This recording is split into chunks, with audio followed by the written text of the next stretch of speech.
Hello friends, welcome to my channel. ఈరోజు vlog ఏంటంటే మేమైతే కిషన్ బాగ్లో శ్రీ మురళీ మనోహర్ స్వామి ఆలయంకి అయితే వెళ్తున్నాము. మా బ్రదర్ చెప్పాడు కదండి ఏ టెంపుల్కి వచ్చామనేది. ఈ దేవాలయం అయితే 200 సంవత్సరాల చరిత్ర కలిగిన ప్రాచీనమైన దేవాలయం. ఆలయం లోపలికి వెళ్ళడానికి ప్రధాన ద్వారం చూడండి ఎంత ఎత్తుగా ఉందో. ఏదో ఒక రాజకోటలోకి వెళ్తున్న ఫీలింగ్ కలుగుతుంది దీని లోపల వెళ్తుంటే. ఇక్కడ ఈ ఆలయం యొక్క దర్వాజా చూడండి, ఇది చూస్తేనే తెలుస్తుంది ఎంత పురాతనమైనదో. ఇలా లోపలికి ఎంటర్ అయిన వెంటనే మనకైతే ఒక డౌట్ వస్తుంది, మనం దేవాలయంకే వచ్చామా లేదంటే ఏదైనా పార్క్ వచ్చామా అన్నట్టుంది. ఇక్కడ చూడండి మొత్తం కూడా చుట్టూరా పచ్చని చెట్లు. అక్కడ రైట్ సైడ్ మనకి గోపురం కనిపిస్తుంది చూడండి. ఇక్కడ మాకు నచ్చిన మరో విషయం ఏంటంటే ఇక్కడ ఉన్న ప్రతి చెట్టుకు కూడా నేమ్ బోర్డు ఉందండి. ఆ చెట్టు యొక్క బొటానికల్ నేమ్ అలాగే తెలుగులో కూడా డీటెయిల్ గా ఉంది. సో పిల్లల్ని తీసుకొస్తే ఒక మంచి ఇన్ఫర్మేటివ్ గా ఉంటుంది. సో ఇలా స్ట్రైట్ గా వచ్చాక రైట్ సైడ్ మనకి కిషన్ జీ యొక్క గుడి ముఖద్వారం వచ్చేసింది చూడండి. ఇక్కడ టెంపుల్ టైమింగ్స్ ఉన్నాయి చూసుకోండి. మనము ఆలయానికి లెఫ్ట్ సైడ్ ఎంటర్ అవుతున్నాం అనమాట. అలాగే ఆలయానికి ఫ్రంట్ సైడ్ కూడా ఒక దారి ఉంది, అలాగే బ్యాక్ సైడ్ కూడా ఒక దారి ఉంది అనమాట. చూద్దాం అది కూడా. ఈ ఆలయం అయితే మొత్తం కూడా రాతి నిర్మాణమే అన్నమాట. మీరు గమనించవచ్చు ఇక్కడ ఎటు చూసినా కూడా మనకి రాతి నిర్మాణం క్లియర్ గా కనిపిస్తుంది. ఈ ఆలయానికి 200 సంవత్సరాలే ఉండొచ్చు గాని గర్భగుడిలో ఉన్న స్వామివారి విగ్రహం అయితే 1752 నాటి శాలివాహన శకానికి చెందిన విగ్రహంగా గుర్తించారు. ఇక్కడ చూస్తున్నారు కదండి ఆలయం యొక్క ధ్వజస్తంభము అలాగే వెనక ద్వీపస్తంభం కూడా ఉంది. నిజంగా ప్రశాంతమైన వాతావరణం అండి. ఇక్కడ చూస్తున్నారు కదా మధ్యలో గుడి, చుట్టూరా ఖాళీ ప్లేస్, మళ్ళీ దాని చుట్టూరా మనకి మండపాల్లా గదులు కనిపిస్తున్నాయి చూడండి. ఇక్కడ గర్భగుడిలో మనకి 5 అడుగులు ఎత్తుండే నల్లరాతి విగ్రహంలో మనకి మురళీధరుడు దర్శనమిస్తారు. ఇంకా స్వామివారి విగ్రహాన్ని గమనిస్తే కింద పీఠము, దాని మీద నిలబడి మురళి వాయిస్తున్న కృష్ణుడు, ఆయన వెనక గోమాతతో పాటు పాలు తాగే దూడ పిల్ల కూడా ఉంటుందండి. ఇక్కడ మొత్తం కూడా నల్లరాతితో ఏకశిలతో చేసిన విగ్రహం ఇది. అలాగే ఇక్కడ లోపల మనకి రుక్మిణి సత్యభామ సమేత సుదర్శన పెరుమాల్ని మనము దర్శించుకోవచ్చు. అలాగే స్వామివారి వెనక ఉన్న ప్రభావళిని కూడా మొత్తం నల్లరాతితో దశావతారాలని చెక్కారనమాట. ఇక్కడ గమనించండి గుడి గోపురం పైన సుదర్శన చక్రం ఉంది.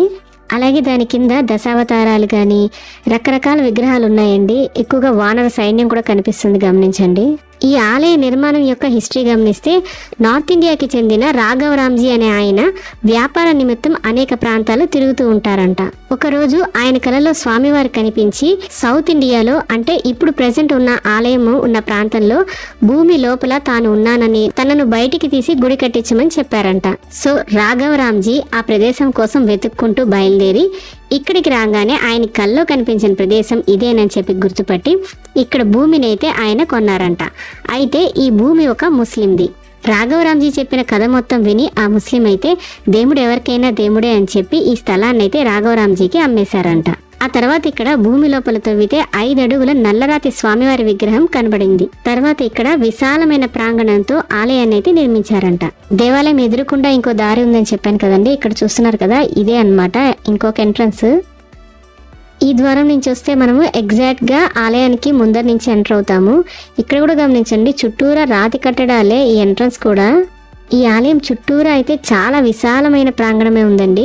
మొత్తం కూడా 3.5 acres ల్యాండ్ లో నిర్మించారంట ఈ ఆలయాన్ని. ఈ ఆలయంలో కృష్ణాష్టమి వేడుకలు అయితే చాలా ఘనంగా జరుగుతుందంట.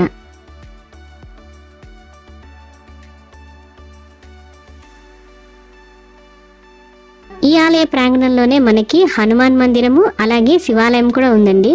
ఇక్కడ ఫస్ట్ మనము హనుమంతుని దర్శించుకుందాం రండి. అలాగే హనుమంతుని ఆలయం పక్కనే శివాలయం కూడా ఉంది చూడండి. ఇక్కడ మనము శివయ్యను దర్శించుకోవచ్చు. ఇక్కడ శివాలయంలో శివయ్య వెనకాల అనేక మంది దేవతామూర్తుల విగ్రహాలు ఉన్నాయి వరుసగా చూడండి. ఈ కిషన్ బాగ్ లో ఉన్న మరో ప్రాచీనమైన దేవాలయము కాశీబుగ్గ ఆలయం కూడా ఈ దేవాలయం వాళ్ళదేనండి. ఈ శివాలయము ప్లస్ హనుమాన్ మందిర్ రెండు కూడా కోనేరు మీద నిర్మించారు. ఇక్కడ చూస్తున్నారు కదండి ఇది కోనేరు అన్నమాట. వాటర్ కూడా ఫుల్ గానే ఉంది. ఇక్కడ చూస్తున్నారు కదా తాబేలు ఉన్నాయి. అప్పట్లో బ్రహ్మోత్సవాల సందర్భంలో స్వామి వారికి చెక్క స్నానం చేయించడానికి ఈ కోనేరులోనే చేయించేవారంట. ఈ కోనేరులో తాబేలతో పాటు పెద్ద పెద్ద చేపలు కూడా ఉన్నాయి చూడండి. ఇక్కడ ఈ కోనేరు లోపలికి వెళ్ళడానికి దారి అయితే మనకి ఇక్కడ చూడండి హనుమాన్ మందిర్ అలాగే శివాలయానికి కింద ఉంది దారి అన్నమాట. మధ్యలో ఉంటుంది అంటే ఈ 2 ఆలయాలకి మధ్యన వెనక వైపు నుంచి ఉంది దారి.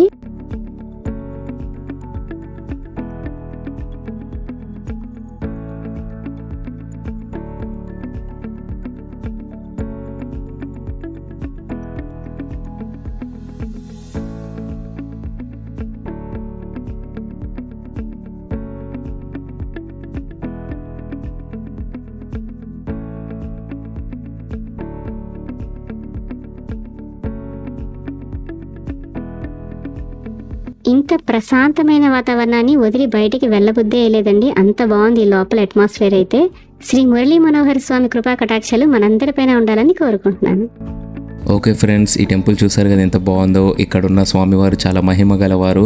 అండ్ ఆల్సో ఈ టెంపుల్ని ఒకసారి మీరు కూడా విజిట్ చేయండి. ఈ వీడియో కనుక మీకు నచ్చినట్లయితే ఈ వీడియోకి ఒక లైక్ ఇవ్వండి. And also me family and ఫ్రెండ్స్కి షేర్ చేయండి ఈ వీడియోని. సో సబ్స్క్రైబ్ చేసుకోండి మా ఛానల్ని, పక్కన ఉన్న బెల్ ఐకాన్ని క్లిక్ చేయండి.